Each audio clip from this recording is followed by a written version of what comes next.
젊은 시절에는 노년이라는 단어만 들어도 막연한 두려움부터 앞섰다. 일할 필요도 없고 아침마다 지하철에 몸을 실을 일도 없지만 대신 무료하고 외롭고 쓸쓸할 거라고 믿었다. 시간은 남아도는데 쓸 데가 없고 세상은 나를 필요로 하지 않을 거라고 생각했다. 그래서 노후를 대비한다는 건 곧 경제적인 준비만을 뜻했다. 통장 잔고가 든든하면 마음도 든든할 줄 알았다. 그런데 막상 은퇴를 하고 나니 뜻밖의 진실이 하나 있었다. 인생이 꼭 바쁘고 생산적일 때만 재미있는 건 아니라는 것, 오히려 아무것도 강요하지 않는 삶이야말로 진짜 재미라는 것을 알게 된 것이다. 요즘이 제일 재밌다고 말하는 이들의 이야기를 들여다보면 은퇴 후 삶이 꼭 퇴보나 소멸이 아니라는 사실이 서서히 드러난다. 잘만 준비하면, 아니 조금의 용기만 있으면 노년은 인생의 황금기가 될 수도 있다. 경기도 고양에 사는 정순자 씨는 올해 73이다. 그는 30년 넘게 초등학교 교사로 일하다 정년퇴직을 한 뒤 5년 동안은 아무것도 하지 않았다. 낮에는 텔레비전 앞에 앉아 시간을 때우고 저녁엔 가까운 공원에 산책을 나가는 게 일상이었다. 그러다 우연히 근처 도서관에서 열리는 신앙송 수업에 참여하면서 완전히 다른 세계가 열렸다. 젊은 시절 한 번도 써보지 않았던 시를 직접 읽고 외우고 무대 위에서 낭송하는 일이 이렇게 짜릿하고 살아있다는 느낌을 줄 몰랐다고 한다. 처음에는 덜덜 떨면서 마이크 앞에 섰지만 지금은 자원봉사로 지역 요양원에서 시를 낭송하고 있다. 어르신들의 눈망울이 반짝일 때마다 자신이 여전히 누군가에게 의미 있는 존재라는 확신이 든다고 한다. 그는 요즘이 가장 재미있다고 말한다. 이유는 단순하다. 누구의 평가도 신경 쓸 필요 없이 하고 싶은 일을 마음껏 해볼 수 있기 때문이다. 두 번째 사례는 서울 은평구에 사는 김도환 씨다. 68배 나이에 그는 새로운 일을 시작했다. 바로 유튜브 채널 운영이다. 카메라 한 대, 삼각대 하나로 시작한 그의 채널은 주로 중장년층의 일상과 건강, 여행, 생활 노하우를 다룬다. 젊은 시절 공기업에서 근무하며 남들 눈엔 안정적인 삶을 살았지만 은퇴 후 진정으로 하고 싶은 일이 뭔지 생각하다가 나도 한번 해보자는 마음으로 카메라를 들었다고 한다. 처음에는 편집도, 자막도 서툴렀지만 댓글 하나하나의 반응을 주고받다 보니 새로운 소통의 재미에 빠져들었다. 촬영을 위해 산책도 더 자주 나가게 되고 촬영 장소를 찾아다니며 이전보다 활동량이 늘었다. 구독자 수가 얼마냐는 질문엔 별 관심이 없다고 말하지만 눈빛은 이미 다음 콘텐츠를 구상하는 열정으로 가득 차 있다. 그는 말한다. 퇴직 전에 몰랐어요. 내가 이렇게 재밌는 사람이었다는 걸. 지금은 내가 내 인생의 감독이니까요. 세 번째 사례는 전북 군산에 사는 한옥희 씨다. 은퇴 후 그는 농사를 짓고 있다. 그러나 단순히 텃밭에 상추 몇 포기 심는 수준이 아니다. 귀농도 아니고 귀촌도 아니다. 그는 도시에서의 삶은 그대로 유지한 채 근교의 작은 땅을 빌려 작물 재배와 소규모 장터 판매까지 스스로 해내고 있다. 처음엔 취미로 시작한 일이었지만 점차 소비자들과의 직접 소통을 통해 소소한 수익도 나기 시작했다. 인터넷 주문까지 받게 된 지금은 작은 브랜딩도 고려 중이라고 한다. 젊을 땐 책상 앞에서 서류만 보던 삶이었는데 지금은 계절에 따라 움직이고 햇볕에 따라 땀을 흘리는 삶이 그렇게 충만하다고 한다. 그는 말한다. 몸이 고되면 재미도 덜할 줄 알았는데 오히려 몸이 움직이니까 마음이 가만히 있질 않아요. 재미는 이렇게 살아있는 느낌에서 오는 거더라고요. 이 세 사람의 공통점은 하나다. 바로 무언가를 새롭게 시작했다는 것이다. 그것이 시 낭송이든 유튜브든 소규모 농사든 간에 그들에게 중요한 것은 돈이나 성과가 아니었다. 그저 다시 한번 무대에 서보는 일, 세상과 연결되는 일, 나라는 사람이 여전히 쓰일 곳이 있다는 실감, 그것이 그들의 인생을 가장 재미있게 만들고 있었다. 그리고 이 모든 변화의 시작은 한 가지 마음이었다.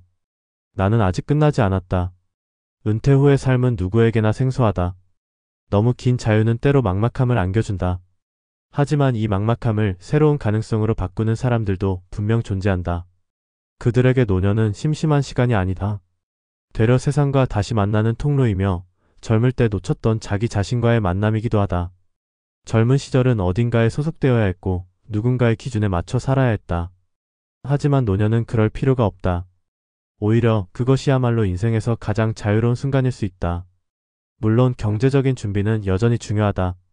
그러나 요즘이 가장 재미있다고 말하는 사람들의 공통점은 돈보다 삶의 주도권을 자신이 쥐고 있다는 데 있다. 그들은 남들이 정해준 시간표에서 벗어나 스스로의 하루를 설계하고 있다. 매일이 새롭고 자잘한 일상이 모여 인생의 의미가 된다.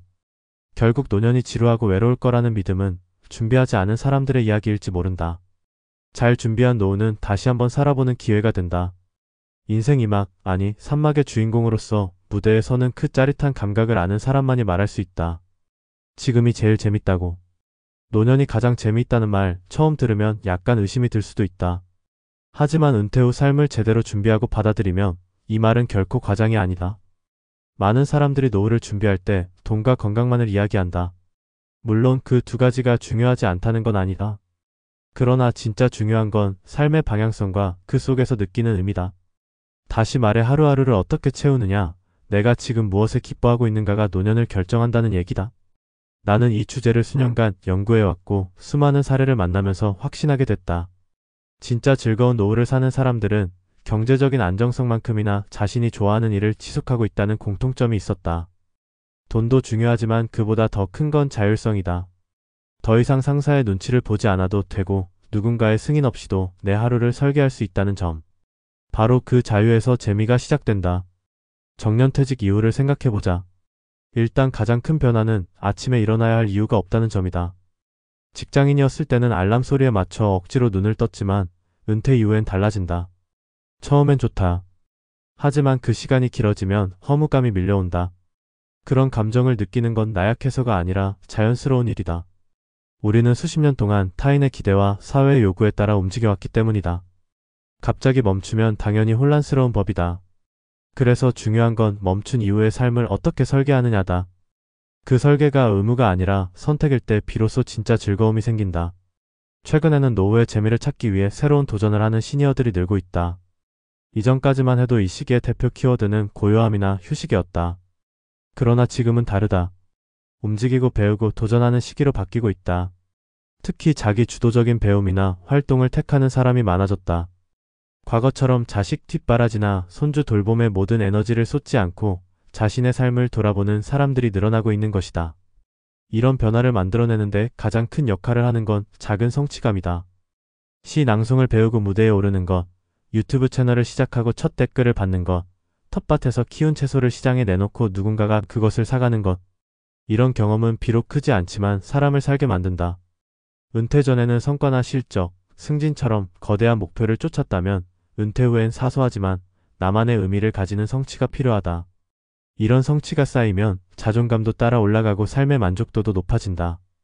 또 하나 중요한 건 소속감이다. 직장을 떠나면 소속감을 잃는 경우가 많다.